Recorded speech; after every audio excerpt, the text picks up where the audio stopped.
बिस्मिल्लाहिर्रहमानिर्रहीम। सूरह बकर आयत नंबर 21। ए माण्हू पंहिंजे उन्हीअ पालणहार जी इबादत करियो जंहिं अव्हां खे ऐं जे अव्हां खां अॻु हुआ तिन खे पैदा कयो त मन अव्हीं ॾुजो, जंहिं अव्हां लाइ ज़मीन खे विछाणो बणायो ऐं आसमान खे छत ऐं मींहं जो पाणी आसमान खां वसायईं, पोइ उन सां हर जिन्स जे मेवनि मंझां अव्हां लाइ रोज़ी पैदा कयईं। पोइ अव्हीं ॼाण हूंदे अल्लाह सां कंहिंखे शरीक न करियो ऐं पंहिंजे बाने मुहम्मद सल्लल्लाहु अलैहि वसल्लम ते जेको क़ुरान लाथोसूं तंहिंखां जेकॾहिं अव्हीं शक में आहियो त जहिड़ीअ काई सूरत बणाए आणियो ऐं अल्लाह खां सवाइ पंहिंजा मददगार बि सॾियो जेकॾहिं सचा आहियो। पोइ जेकॾहिं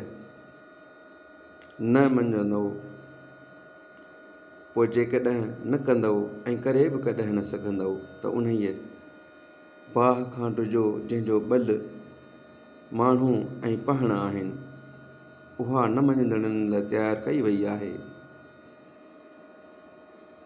ऐं जिन ईमान आंदो ऐं चङा कम कया तिन खे ही ख़ुशख़बरी ॾे त उन्हनि लाइ बेहिश्त आहिनि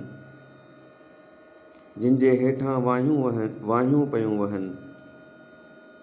जॾहिं उन मां को बि मेवो खाज लाइ ॾिनो पियो वेंदुनि, तंहिं महिल पिया चवंदा त ही मेवो उहो आहे जो अॻु असांखे ॾिनो वियो हो, ऐं उहो शिकिल में बि हिकु जहिड़ो पियो ॾिबुनि। ऐं उन्हनि लाइ मंझंदि पाक ज़ालूं आहिनि ऐं उहे मंझंदि सदाईं रहण वारा आहिनि। अल्लाह मच्छर ऐं उन खां वधीक जे मिसाल ॾियण खां हया ई न कंदो आहे।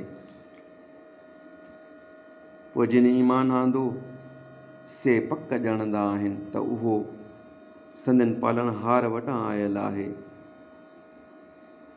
ऐं जिन इनकार कयो से चवंदा आहिनि त हिन मिसाल ॾियण में अल्लाह जो मतिलबु छा आहे। अल्लाह उन मिसाल ॾियण सबबनि घणनि खे भुलाईंदो आहे ऐं उन सबबनि घणनि खे सिधो रस्तो ॾेखारींदो आहे।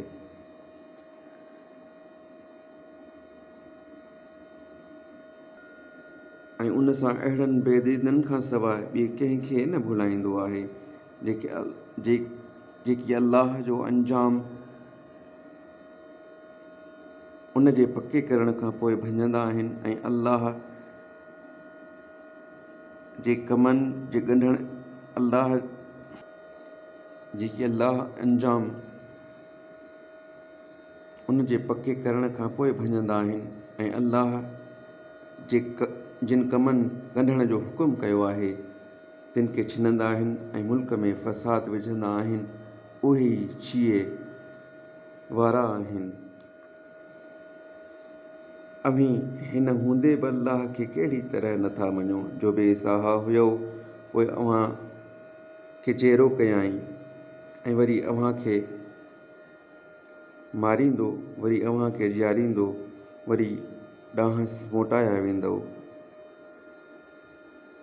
उहो अल्लाह आहे जंहिं तव्हां खे तव्हां जे फ़ाइदे लाइ जेके मिड़ेई शयूं ज़मीन में आहिनि से पैदा कयूं, वरी आसमान ॾांहुं मुतवजह थियो, पोइ उन्हीअ खे 7 आसमान करे बराबरि बीहारियईं, ऐं उहो अल्लाह सभु कंहिं शइ खे ॼाणंदड़ आहे।